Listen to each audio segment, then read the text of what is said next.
ഇന്നത്തെ നമ്മുടെ വീഡിയോയിൽ നല്ലൊരു സ്പെഷ്യൽ ടേസ്റ്റിലുള്ള ഒരു ലൈമിൻ്റെ റെസിപ്പി ആയിട്ടാണ് വന്നിട്ടുള്ളത്.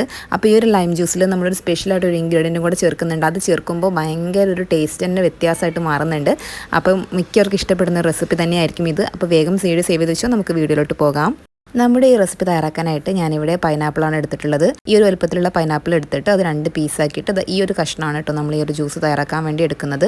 നമ്മളിവിടെ റെഡിയാക്കുന്നത് പൈനാപ്പിൾ ലൈമാണ്. ഒരു സ്പെഷ്യൽ ടേസ്റ്റിലുള്ള ഒരു പൈനാപ്പിൾ ലൈമാണ് കേട്ടോ അത് ചെയ്യുന്നത്. അപ്പോൾ വീഡിയോ സ്കിപ്പ് ചെയ്യാതെ കാണാൻ ലാസ്റ്റിലാണ് കുറച്ച് കാര്യങ്ങളൊക്കെ പറയുന്നുണ്ട്. അത് നമ്മളിതുപോലെ കട്ട് ചെയ്തിട്ട് ഒരു ജാറിലേക്ക് ഇട്ട് കൊടുക്കുകയാണ്. ഇനി ഇതിലേക്ക് ആവശ്യത്തിന് പഞ്ചസാര ചേർത്ത് കൊടുക്കാം. നമ്മുടെ ഒരു പൈനാപ്പിളിൻ്റെ മധുരത്തിനനുസരിച്ചുള്ള പഞ്ചസാര ചേർക്കാം. ഇനി 1 ടീസ്പൂൺ ഉപ്പ് ചേർത്ത് കൊടുക്കണം കേട്ടോ. ഉപ്പ് നമ്മൾ അത്യാവശ്യം നല്ലോണം ചേർക്കണം. 1 ടീസ്പൂൺ ചേർക്കണം കേട്ടോ.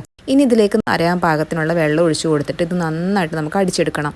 അങ്ങനെ ഞാനിപ്പോൾ ഇത് തരിച്ചെടുക്കുകയാണ്. അപ്പോൾ മാക്സിമം ജ്യൂസ് ഈ ഒരു പൈനാപ്പിളിനകത്തുള്ള ജ്യൂസ് ഉണ്ടല്ലോ അത് മുഴുവൻ നന്നായിട്ട് തന്നെ 2-3-4 പ്രാവശ്യം നമ്മൾ അടിച്ചെടുത്തിട്ട് നമ്മൾ നന്നായിട്ട് അടിച്ചെടുക്കണം. കട്ടിക്കായിട്ടല്ല, കുറച്ചൊരു ലൂസായിട്ട് വേണം നമ്മളിത് അടിച്ചെടുക്കാനായിട്ട്. അപ്പോഴാണ് ആ ഡ്രിങ്കായിട്ട് നമുക്ക് കിട്ടില്ല, ഒരു കട്ടിയായിട്ട് അല്ല ഉണ്ടായിരിക്കാം. അപ്പോൾ ഞാൻ മൊത്തത്തിലുള്ള ജ്യൂസും ഇതുപോലെ തന്നെ അടിച്ചെടുക്കുകയാണ്.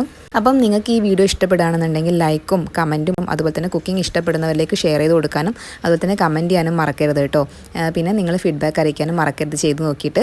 അങ്ങനെ ഇപ്പോൾ നമ്മുടെ ജ്യൂസ് നന്നായിട്ട് എന്താ പറയുക, ഞാനെല്ലാം അടിച്ചെടുത്തിട്ടുണ്ട്. അപ്പോൾ ഞാനിതൊന്ന് നന്നായിട്ടൊന്ന് മിക്സ് ചെയ്ത് കൊടുക്കാം. ഇനി നമുക്ക് എന്താ ചെയ്യേണ്ടതെന്ന് വെച്ച് കഴിഞ്ഞാൽ അത് ഫ്രിഡ്ജിലേക്ക് മാറ്റി വയ്ക്കുക കേട്ടോ, തണുക്കാൻ വേണ്ടിയിട്ട്. ഇനി നമുക്കിവിടെ വേണ്ടത് 2 ചെറുനാരങ്ങയാണ് കേട്ടോ. ഈ ഒരളവിൽ 2 ചെറുനാരങ്ങ തന്നെ വേണം. അപ്പം ഇനി നമ്മൾ ചെറുനാരങ്ങ ഇങ്ങനെ പിഴിഞ്ഞെടുക്കുകയാണ്. അപ്പം ഞാനിപ്പോൾ ഇവിടെ ഇങ്ങനെയാണ് പിഴിഞ്ഞെടുക്കുന്നത്. ഈ പിഴിഞ്ഞെടുക്കുന്ന ഈ ഒരു ഇതിൻ്റെ ലിങ്ക് വേണമെന്നുണ്ടെന്നുണ്ടെങ്കിൽ ഞാൻ ഡിസ്ക്രിപ്ഷൻ ബോക്സിൽ കൊടുക്കാം, അതുപോലെ ഇതിൽ ടാഗ് ചെയ്ത് കൊടുക്കാം കേട്ടോ.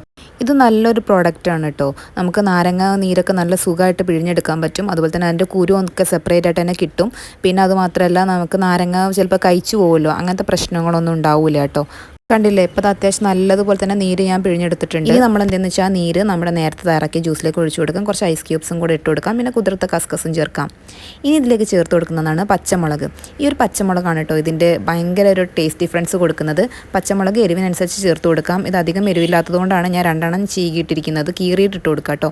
നല്ലതുപോലെ മിക്സ് ചെയ്ത് കൊടുക്കുക. അത്യാവശ്യം നന്നായിട്ട് തന്നെ മിക്സ് ചെയ്ത് കൊടുക്കണം. ഇത് കുറച്ച് നേരം വെക്കുമ്പോഴാട്ടോ ആ പച്ചമുളകിൻ്റെ ടേസ്റ്റൊക്കെ ഇങ്ങോട്ട് ഇറങ്ങി വന്നിട്ട് നല്ലൊരു ടേസ്റ്റാണ് കേട്ടോ. പിന്നെ ഉപ്പ് ചേർക്കുമ്പോൾ ആ ഒരു ഉപ്പും എരിവും മധുരവും എല്ലാം കൂടെ ചേർന്നിട്ടുള്ള ഒരു സ്വീറ്റ് ആൻഡ് സ്പൈസി ആയിട്ടുള്ള ഒരു ലൈമാണ്. ഇനി നമ്മൾ ഐസ് ക്യൂബ്സ് ഇട്ട് കൊടുത്തിട്ട് നമുക്ക് സെർവ് ചെയ്ത് കൊടുക്കാം. സെർവ് ചെയ്യുന്നതിൻ്റെ ഒരു 1-2 മണിക്കൂർ മുന്നേ തന്നെ നമ്മൾ ആ പച്ചമുളക് ഇട്ട് വെക്കുമ്പോൾ അതിൻ്റെ ടേസ്റ്റ് ഇതിലേക്ക് ഇറങ്ങിയിട്ട് നല്ലൊരു ടേസ്റ്റ് ആയിരിക്കും. അപ്പോൾ വീഡിയോ ഇഷ്ടമാവുകയാണെങ്കിൽ ലൈക്കും കമൻറ്റും ഷെയറും സബ്സ്ക്രൈബും ചെയ്തേക്കാം. മറ്റൊരു നല്ല വീഡിയോ ആയിട്ട് കാണാം. അതുവരേക്കും tata bye. Thank you for watching.